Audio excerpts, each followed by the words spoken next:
सन्यासयोग श्लोक नং 18। श्री भगवानुवाच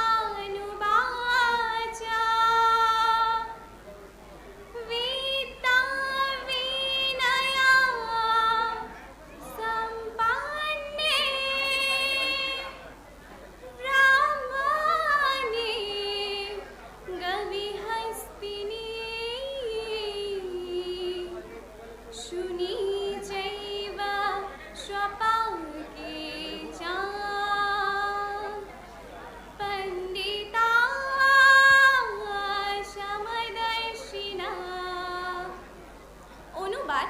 পরমেশ্বর ভগবান শ্রীকৃষ্ণ বললেন, যথার্থ জ্ঞানবান পণ্ডিত, বিদ্যা বিনয় সম্পন্ন ব্রাহ্মণ, গাভী, হস্তি, কুকুর, চণ্ডাল সকলের প্রতি সমদর্শী হন।